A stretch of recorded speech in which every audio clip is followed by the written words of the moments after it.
belajar hari ini dengan menggerakkan tubuh kita. Yuk ikuti kami.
Nah, pasti badan kalian terasa lebih segar kan?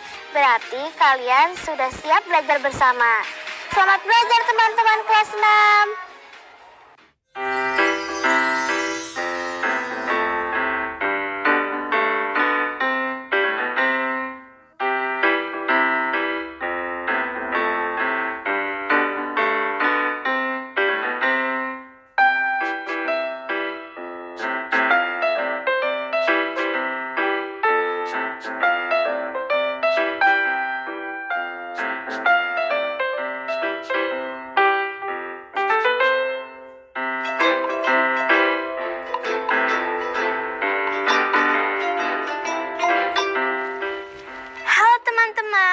Bagaimana kabarmu? Senang bertemu kalian lagi ya. Hari ini kita akan belajar tentang lebih banyak sejarah transportasi darat loh. Dan juga dampak negatif perkembangan penemuan alat transportasi terhadap pelestarian hutan. Kita juga akan mengamati pengamatan banyak kendaraan yang lewat berdasarkan jenisnya. Dan juga menyajikan dalam bentuk diagram batang dan belajar konsep modus.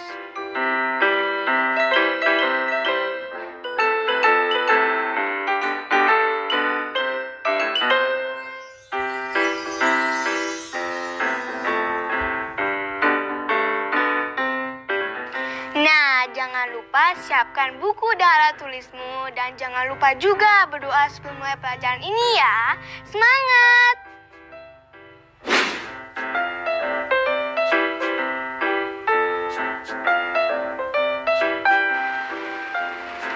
Kamu yakin gak apa-apa Mami tinggal? Gak apa-apa, Mi. Ada orangnya nggak? Pasti ada dong, kan udah janjian, Mi. Ya udah, nanti WhatsApp Mami ya kalau udah kelar. Tapi sebelumnya bersihkan dulu tanganmu ya, Nak.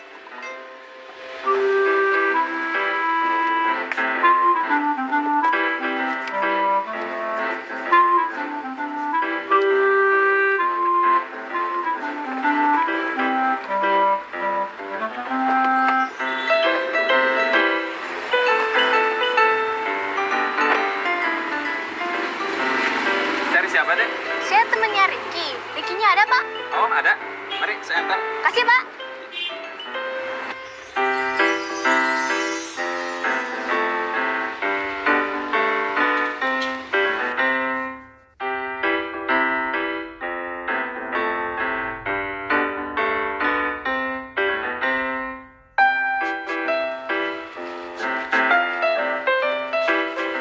Pak, Ya, ini ada temennya Riki. Om, Rikinya ada. oh ada. Ayo sini masuk. Makasih ya, Pak.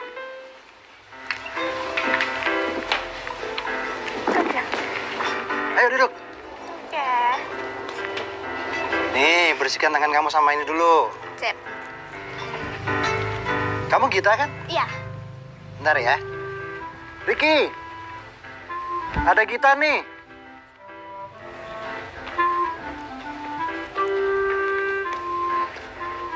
Gita, ayo masuk. Yuk. Yuk, ke dalam yuk. Yuk.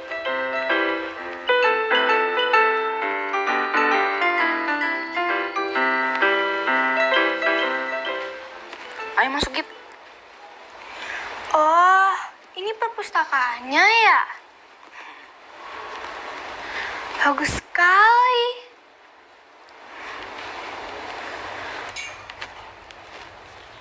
Bukunya banyak sekali. Iya, tapi kebanyakan sih itu punya papa aku. Kalau kita mau baca-baca, boleh kok. Ini mainan mobil punya siapa? Oh, itu mainan mobil punya Riki. Iya, tapi yang beliin juga papa. Bentuknya ada yang unik ya? Mobil-mobil mainan itu adalah replika dari mobil-mobil zaman dulu. Gita, Riki, ngobrol sambil duduk yuk. Biar Papa jelasin soal perkembangan sejarah mobil di Indonesia. Ya. Ayo. Gita, kamu tahu nggak? Siapa orang yang pertama kali punya mobil di Indonesia? Memangnya siapa? Mobil pertama di Indonesia adalah milik Sultan Pakubuwono X. Namanya mobil Benz. Benz Python. Seorang warga Prancis bernama Nicolas Joseph Cugnot mengadaptasi mesin uap buatan James Watt menjadi alat transportasi yang disebut-sebut sebagai mobil pertama di dunia. Namun, mobil ala Cugnot ini dinilai terlalu berat dan hanya memiliki kecepatan maksimal 4 km per jam. Berbagai modifikasi kemudian dilakukan demi menciptakan alat transportasi atau kendaraan yang lebih praktis, lebih nyaman, lebih cepat, dan modern. Misalnya, seperti yang dilakukan oleh Carl Benz, Henry Ford, serta Charles E. dan Frank Duryea.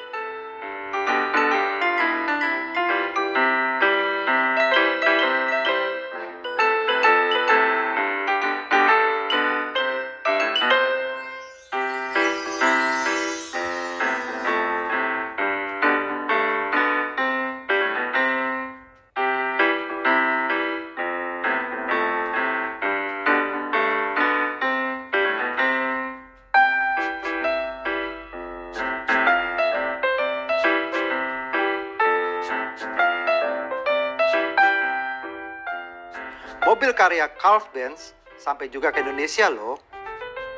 Pada tahun 1894, Sultan Pakubuwono X di Surakarta resmi menjadi pemilik mobil pertama di Indonesia. Mobil karya Carl Benz yang berbahan bakar bensin. Wah, di tahun 1894, Sultan Pakubuwono udah punya mobil.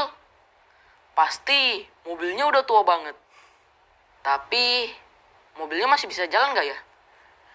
Wah, kalau itu sih Papa nggak tahu. Cuman, mobil itu masih terawat sampai sekarang. Dan itu ada di museum di Belanda. Sejak saat itu, banyak orang yang punya mobil. Dan produksi mobil pun semakin meningkat. Akibatnya, banyak lahan hutan dan pertanian yang dibuka untuk membuat jalan raya. Kalau begitu caranya, hutan bisa gundul dong. Itu salah satu dampak negatifnya. Dan yang bisa kita lakukan adalah mengurangi menggunakan kendaraan pribadi. dan beralih menggunakan transportasi umum, serta mengutamakan jalan kaki dan bersepeda jika perlu untuk perjalanan dekat.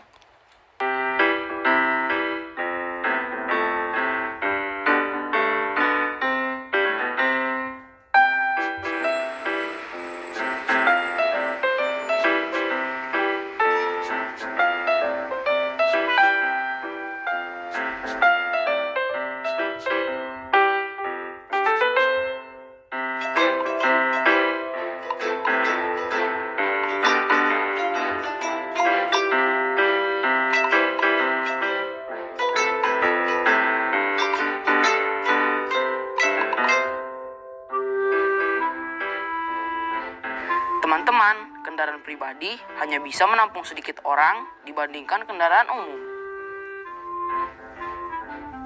Misalnya, motor ini hanya bisa dinaiki oleh 2 orang penumpang. Nah, sekarang perhatikan gambar berikut ini. Tentukan banyaknya orang yang menaiki motor-motor berikut. Ada 12 motor. Jadi, berapa jumlah orang yang bisa menaiki motor ini? Bisakah kalian menghitungnya? Jangan lupa tulis di buku catatan kalian ya. Lalu tunjukkan hasil hitunganmu kepada guru atau orang tuamu.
Ada sesuatu yang mau kutanyain, boleh nggak? Boleh dong. Ricky mau nanya apa? Bentar. Nah, ini dia. Papa pernah nggak punya mobil yang bentuknya kayak gini?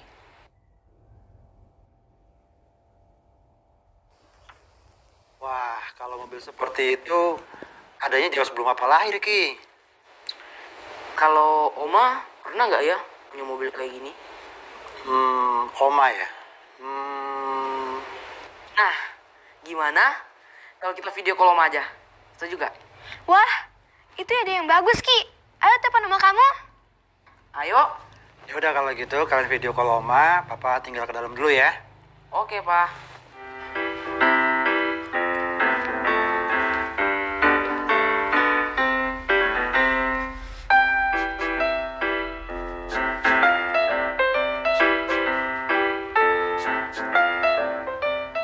Video call Oma ya? Iya. Nah, halo Ma. Ricky, Oma senang kamu telepon. Kamu sehat, Nak? Iya, Oma, sehat kok. Ini Oma, teman aku Gita. Halo, Gita. Halo, Ma. Oma, Ricky mau nanya sesuatu sama Oma. Soal apa, sayang? Oma pernah nggak punya mobil yang kayak gini? Oh, tidak, sayang. Oh. Terus, waktu Oma masih muda, kendaraan apa yang dipakai? Dulu ya, ada mobil, bemo, kopaja. Motor juga dulu ada, tapi belum banyak. Rumah Oma dulu masuk jalan kampung, sayang. Bemo dulu cuma berhenti sampai jalan besar. Kemudian Oma harus jalan kaki. Karena nggak ada ojek. Kadang-kadang Opa jemput Oma juga di jalan keluar masuk kampung. Tapi naik sepeda, Oma belum punya motor, apalagi mobil. Oma dulu kalau naik angkot, ongkosnya berapa? Kalau tidak salah, di tahun 90-an, Oma harus naik angkot bayar 100 sampai 300 rupiah. Wah, murah banget. Sekarang ongkosnya naik jadi 2.000 sampai 5.000. Tergantung jauh dekatnya. Terus, kalau dulu perjalanan keluar kota, naik mobil berapa jam, Oma? Dulu sekitar tahun 90-an, jalan tol luar kota belum banyak. Jadi, perjalanan dari Jakarta ke Bandung itu bisa seharian.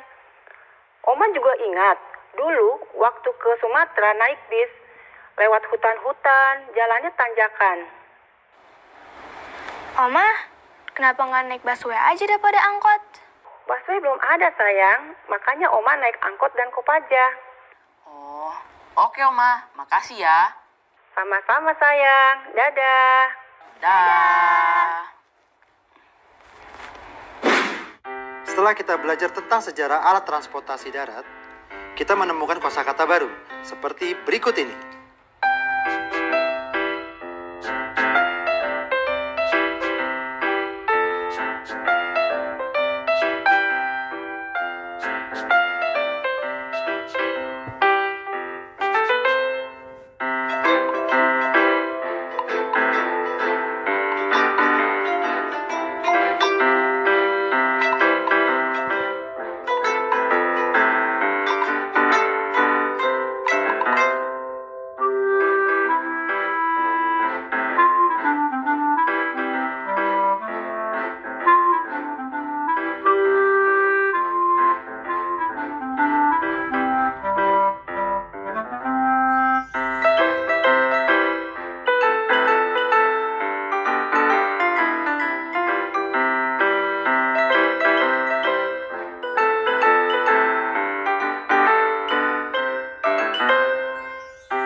Nah, bisakah kalian mengisi soal latihan berikut dengan kosakata baru yang telah kita pelajari?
Teman-teman, sekarang coba amati kendaraan yang lewat di dekat rumahmu selama 10 menit. Bisakah kalian mendata jenis kendaraan dan warnanya? Catat hasil pengamatanmu di tabel berikut ya.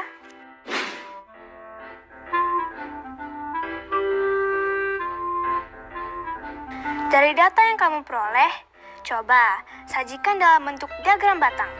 Contohnya, misalkan kamu melihat ada 2 sepeda dan 5 motor yang lewat. Maka, diagram batangnya seperti berikut. Kendaraan yang paling sering muncul dari pengamatanmu disebut modus. Modus merupakan nilai data yang paling sering muncul atau nilai data yang punya frekuensi terbesar.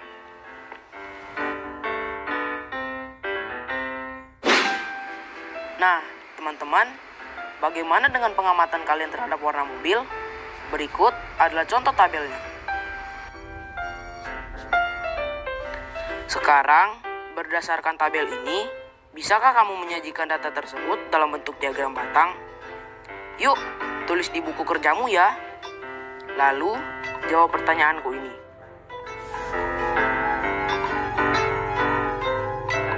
Warna mobil apa yang paling sedikit dan paling banyak lewat?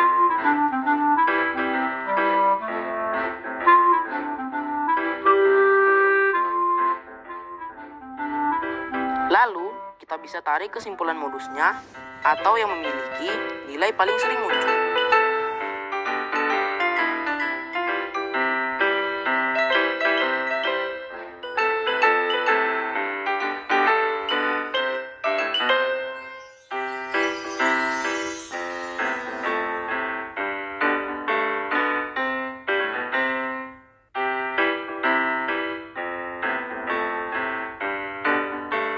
Teman-teman, kelas 6 hari ini sudah belajar tentang sejarah alat transportasi darat. Dan kita jadi tahu dampaknya pada lahan dan hutan yang banyak dibuka untuk membuat jalan raya.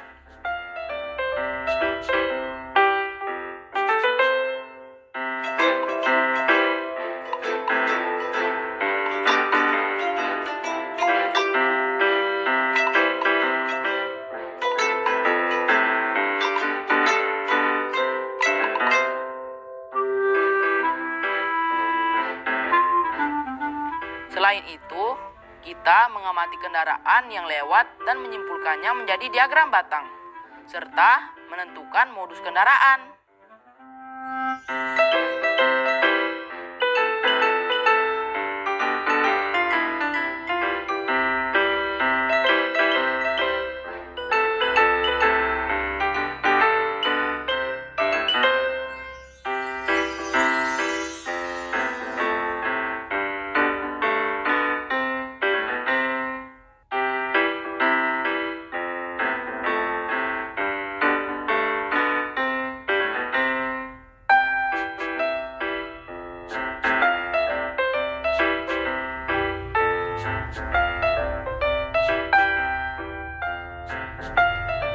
Apa teman-teman sudah paham? Oke, sip. Besok kita ketemu lagi ya. Belajar bersama di jam dan saluran yang sama. Dadah!